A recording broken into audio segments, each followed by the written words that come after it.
আজকের দিনে বেশ কিছু ঘটনা ঘটেছে। নির্বাচনী প্রচারণা শুরু হয়ে গেছে। এর মাঝখানে একটা বাংলাদেশে কথা আছে যে সব পাখি মাছ খায়, মাছরাঙ্গার দোষ হয়। অর্থাৎ অনেক পাখি কিন্তু মাছ টাছ খায়, তবে মাছরাঙ্গা যে এটার উপর দিয়ে দৌড় যায়।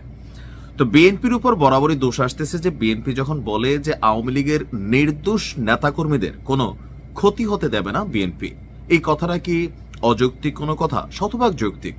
রাজনীতি এদেশে সবাই করছে, সবাই করে। কেউ রাজনীতির পক্ষে গিয়ে সন্ত্রাসী কর্মকাণ্ড করে, কেউ চাঁদাবাজি করে, কেউ আবার জনগণের সেবা করে, কেউ আবার ভালো লাগার জন্য কোনো না কোনো দলকে সাপোর্ট করে।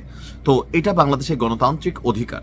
এখন যেই মানুষটা রাজনীতি করছে কিন্তু কোন রকম অন্যায় কাজে লিপ্ত হয় নাই, অথবা কোনো চাঁদাবাজি করে নাই, কোনো সন্ত্রাসী কর্মকাণ্ড করে নাই, সেই লোকটা আওয়ামী লীগ করার কারণে অথবা আওয়ামী লীগের কমিটিতে থাকার কারণে অনেকেই এখন গ্রেপ্তারের শিকার হচ্ছেন, বিভিন্ন ধরনের মামলা বাণিজ্যের শিকার হচ্ছেন, হ্যারাসমেন্টের শিকার হচ্ছেন। আর এই বিষয়গুলোকে মাথায় রেখে বিএনপি মনে করছে যে আওয়ামী লীগের যারা নির্দোষ নেতাকর্মী আছেন তাদেরকে এই ধরনের হেনস্থা করার সুযোগ নেই বা করাটা উচিত না, এটা একটা অন্যায়। আর সেই কারণে আজকে মির্জা ফখরুল ইসলাম যখন এই বক্তব্য দিলেন, কমেন্ট সেকশনে জামাতের নেতাকর্মীরা মির্জা ফখরুল ইসলামের 14 গোষ্ঠী উদ্ধার করলেন। কিন্তু জামাতেরই একজন নেতা আমির ডক্টর তাহের সাহেব, ওনার সাথে যে একজন ব্যক্তিকে নিয়ে আজকে ছবি প্রকাশিত হয়েছে, তিনিও আওয়ামী লীগের আমলে একজন প্রভাবশালী আওয়ামী লীগ নেতা, কিন্তু জামাতের আমিরের সাথে স্টেজে আছে, তাহলে সেটা কি অন্যায় না? হ্যাঁ, ওই লোকের বিরুদ্ধে হয়তো কোনো মামলা টামলা নাই, আমি জানি না, বাট এটাও তো ভাইরাল হয়েছে। এখন দেখেন, আগামী নির্বাচনে কারা ক্ষমতায় যাবে এই ভোটের ফ্যাক্ট হচ্ছে আওয়ামী লীগ। আওয়ামী লীগ এদেশে নাই বলল, এখনো ন্যূনতম 20 থেকে 25% ভোট আওয়ামী লীগের রিজার্ভ ভোট আছে। এই ভোটগুলা সিলেক্ট করবে যে ক্ষমতাতে কে ঢুকবে কে ঢুকবে না। আপনি এনসিপি বলেন, চরমুনাই বলেন, জামাত ইসলাম বলেন, বিএনপি বলেন, প্রত্যেকেই তাদের নিজস্ব লোকাল এরিয়াতে আওয়ামী লীগের যে সকল ভালো মানুষ আছে, নেতাকর্মী আছে, ভোটগুলো আছে, এগুলোকে পাবার জন্য তারা পজিটিভ কথাবার্তা বলতেছে, কিন্তু প্রকাশ্যে কেউ স্বীকারোক্তি দিচ্ছে না। আর আমরা যারা আছি অনলাইনে কমেন্টে আইসা যে দলরে পারতেছি তার 14 গোষ্ঠী উদ্ধার করতেছি। তবে এই সিস্টেমটা তো আমার কাছে খারাপ মনে হয় না। এটা আগামী দিনের রাজনীতির জন্য একটা সুবাতাস যে হ্যাঁ, দল করতে পারে। এখন তো সারা বাংলাদেশে বিএনপি দেখা যাচ্ছে, জামাত দেখা যাচ্ছে, তো কই ছিল এত বিএনপি এত জামাত? এখন যারা জামাত গুপ্ত ছিল তারা এখন প্রকাশ্যে আসছে, বিএনপি যারা করতো কিন্তু চুপচাপ ছিল তারাও প্রকাশ্যে আসছে। তো বাংলাদেশে তো আজীবন এই দুইটা দল ক্ষমতায় থাকবে না, কখনো না কখনো আওয়ামী লীগের দেশে আসবে। এখন সিচুয়েশন খারাপ। এই যে বিএনপি বা জামাত এই মুহূর্তে এই অবস্থানটা আছে, এটা ঠিক 2 বছর আগে কেউ কল্পনা করতে পারে নাই তো।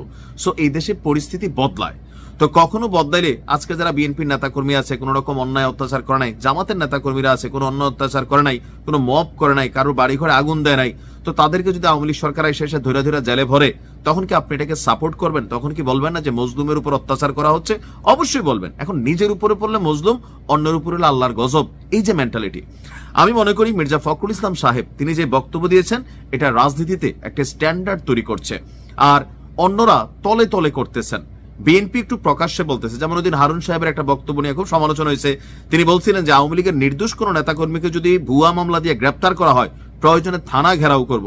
এটা তো ভালো কথা, একজন নেতা এই লেভেলে হওয়া উচিত। আবার কোন দলের জরুরি না, যেহেতু আওয়ামী লীগের জন্য এখন একটা দুঃসময় অথবা ক্রান্তিকাল চলছে, এই কারণে অনেক ভালো মানুষ মামলা বাণিজ্যের শিকার হচ্ছে। তো সেই ক্ষেত্রে পুলিশের মাধ্যমে সরকারের ঊর্ধ্বতন নেতাদের, ডক্টর ইউনূস সাহেবের সরকার ভেতরে ভেতরে আওয়ামী লীগের নেতাকর্মীদের কিন্তু গ্রেপ্তার করছে, প্রতিদিন গ্রেপ্তার হচ্ছে, জামিনও হচ্ছে।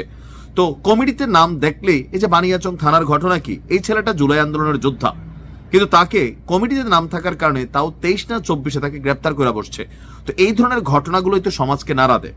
বিএনপি প্রকাশ্যে যে ঘোষণাগুলো দিচ্ছে এগুলা পজিটিভ হিসাবেই আমি মনে করছি, কারণ রাজনীতিতে এই সৌহার্দ্যপূর্ণ সম্পর্ক থাকতে হবে। আমরা এক একজন এক এক দল করতে পারি, কিন্তু একই এলাকার মানুষ। আজকে আওয়ামী লীগের হাতে ক্ষমতা ছিল, বিএনপির দৌড়াইছে, এত বিএনপির হাতে এখনো ক্ষমতা আসতেছে বা আসে নাই, আসবে, সেই হিসেবে আপনি দৌড়াচ্ছেন, কালকে তো ভাই আপনি ডাবল দৌড় খাবেন। বাস্তবতা না? যেই ক্ষতিটা আপনি করবেন এর 3 গুণ আপনার জন্য অপেক্ষা করবে, আজ হোক কাল হোক, প্রকৃতি নিবে।